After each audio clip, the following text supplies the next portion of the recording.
Hello again, my name's Gabe Zollner. Caught a little bit of Fox News. They were talking about Michael Brown and the shooting in Ferguson, Missouri.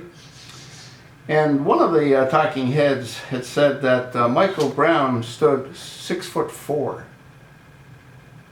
And another article that I read and I talked about said that he weighed 285 pounds. That's a very big man.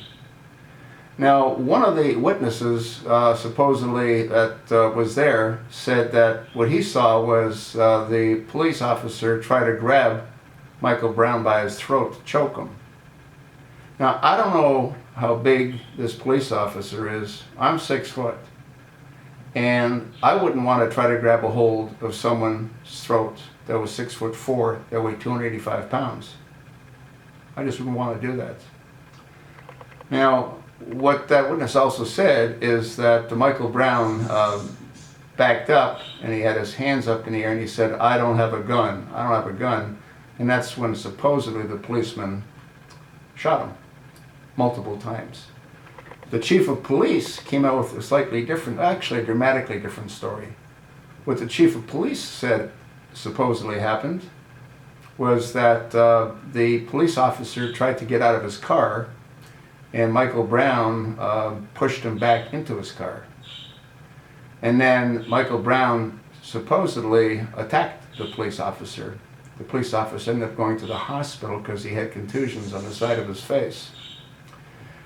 Now, I don't know to what extent, and I'm sure photographs were taken, but what doesn't make any sense to me is why would the policeman just go shoot him?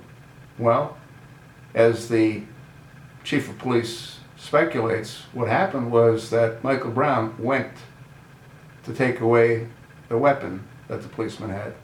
The gun went off, and I think at that point Michael Brown was initially hit. And then as he backed out of the car, the police officer might have thought that Michael Brown was going for another weapon. I don't know. I wasn't there. What I do know is that I would not try to choke someone that's 6'4", weighing 285 pounds. It'd be interesting to find out the size of that police officer, his weight and his height. It'd be also interesting to get a copy of the report at the hospital, along with any photographs that I'm certain were taken. This thing's crazy, folks. And with people like Al Sharpton going out there fanning the flames, it's not going to end in a good way. I did a video this morning and I talked about it's a no-win situation. If the policeman's found innocent, there'll be riots all over the country. If the policeman's found guilty, there'll be riots all over the country.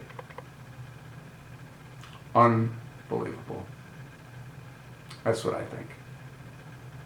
So what do you think?